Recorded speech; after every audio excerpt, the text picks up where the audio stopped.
California's Great America is a Cedar Fair amusement park located just south of San Francisco in Santa Clara, California. As many of you may have heard, this park is going to be closing in around 10 years, possibly even sooner, which is unfortunate. It always sucks to see a park shut down, especially one that I consider to be pretty solid. CGA has 9 roller coasters that I will be ranking, but I will also be putting them into tiers. Those tiers will be Best in the Park, which there will only be 1, Great, Good, Worst in the Park, which there will also only be 1, and finally Family/Kids, which will automatically be ranked at the bottom because they aren't thrill coasters. These may seem like strange tiers, but by the end of the video they should make sense. So starting in the Family/Kid coaster tier, at the 9th spot is Lucy's Krabby Cabbies. This is an E&F Miler coaster from 1999, formerly known as Taxi Jam. This will likely be a kid's first ride in the park, as it is very mild looking with some small bunny hills, low speed, and little intensity for small kids. There's not too much else to say about this ride besides that it's a starter coaster. And no, I didn't get a chance to ride it, unfortunately.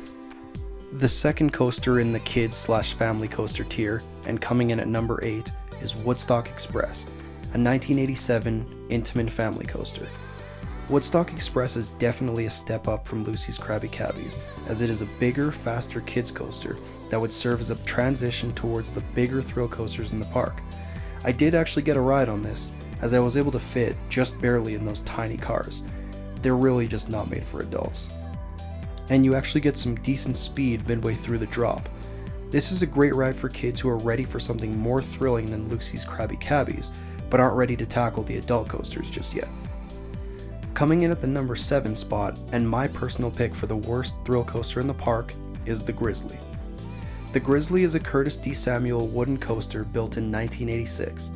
It actually boasts decent stats, standing at 91 feet tall with a drop of 88 feet and a max speed of 55 miles per hour or 89 kilometers per hour. It has nearly a kilometer of track, about 3,200 feet, but besides the first drop, which was surprisingly pretty good, the rest of that length is wasted on a layout with shallow drops, pointless, forceless turns, and an overall boring layout. It got a CGI retrack in 2014 and 2017, but I still didn't find it very smooth. I can only imagine how rough it was prior to the retracking. If CGA wasn't closing for good, I would suggest tearing this thing down and putting up something more thrilling and fun, especially when they have a much better wooden roller coaster that I will be talking about a little bit later. Now we are getting to the coasters that I would consider good, but nothing special. At the 6th spot, we have Pyscho Mouse, a 2001 Aero Wild Mouse, and is one of only 3 that are still operating. The other 2 are both named Mad Mouse and are at Valley Fair and Michigan's Adventure. This has exactly what you would expect from a Wild Mouse coaster. Tight turns with great laterals and some small drops. It's fun for what it is, and despite being both an Aero and a Wild Mouse, which are 2 things synonymous with janky, the ride was pretty smooth and had fine transitions. Nothing to complain about. Good job, Aero. Staying in the good tier, we have Patriot at the number 5 spot.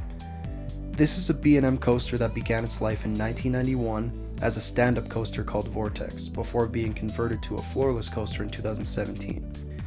Even though I haven't heard great things about the stand-up models, I think it would have made this coaster a bit more of an interesting experience.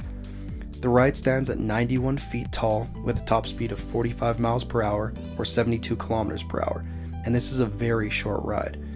You start with a curved shallow drop, a vertical loop, a turnaround, some random meandering through the loop, a corkscrew, then back to the station. You do get some decent forces on the inversions, but the ride truly doesn't do very much.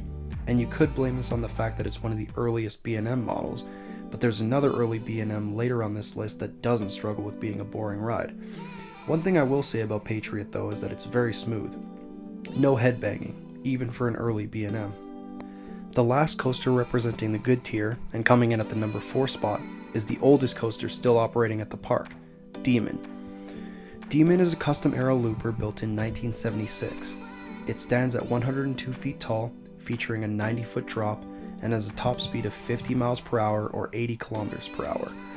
The ride used to be named Turn of the Century and featured 2 airtime hills after the first drop, but after the 1979 season, Marriott, who owned both Great America Parks, changed the name to Demon and replaced the airtime hills with back-to-back vertical loops. The drop is fairly shallow, but the loops are quite forceful and the corkscrews offer some great hang time. But as is the case with most of the old arrows from the 70s and 80s, it is very janky and the transitions are rough. I was luckily tall enough to avoid any headbanging, but my girlfriend wasn't so lucky. Her review of the ride is, if you're short, good luck. Still, the ride is decently forceful and is possibly the best theming in the park, with 2 tunnels, a roaring noise as you enter the lift hill, and some nice rock work around the track. What can I say? I have a soft spot for old aero coasters. Now we enter the great tier. The remaining coasters I would consider all excellent rides for one reason or another.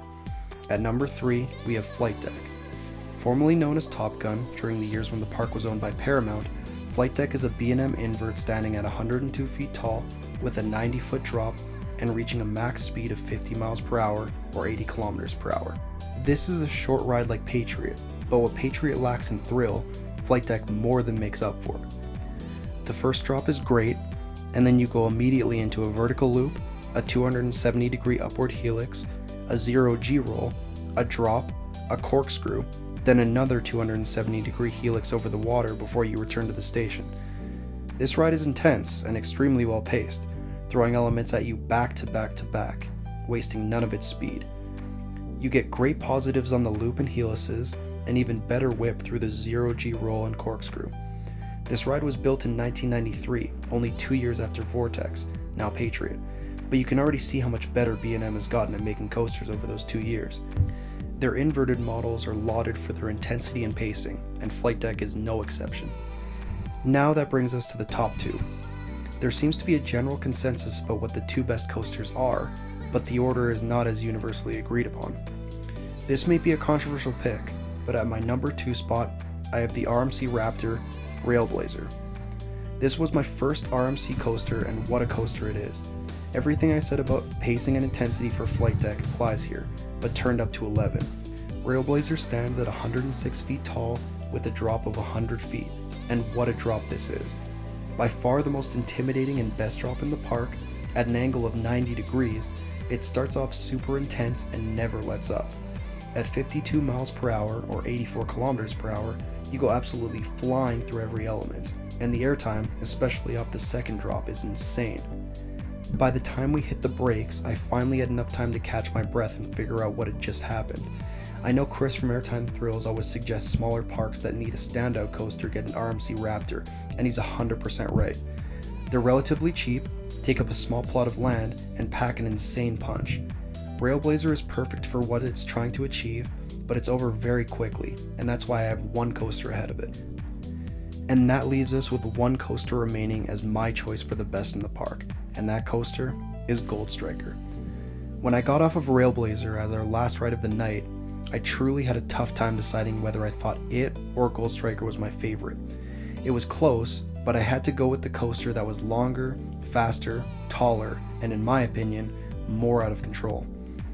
Gold Striker is a 2013 GCI Woody standing at 108 feet tall with a 103-foot drop and a top speed of nearly 54 miles per hour or 86 kilometers per hour. Being that it's a wooden coaster, there is some roughness to the ride, as it tries its best to beat you up during its nearly 3,200 feet of track, but the roughness actually works very well in a ride like this.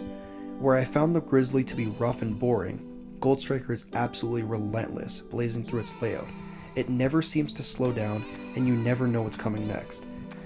Between the bank turns and pops of ejector, the ride keeps its speed to the brakes, and what really separates it from RailBlazer for me is that though both rides have great pacing, I wish RailBlazer wasn't such a short ride, whereas Gold Striker seems like it's long enough for me. So here is my completed tier list of the roller coasters at CGA, and for reference, here is how my girlfriend would rank the rides there. This was my ranking and tier list for California's Great America's roller coasters. Let me know what you guys think, if you'd rank these coasters any differently, and if you enjoyed the video, please like and subscribe for more videos like this. And also follow me on Instagram at CanadianCoasterGP for amusement park pictures, videos, and reels. Until next time, have a great day. Peace.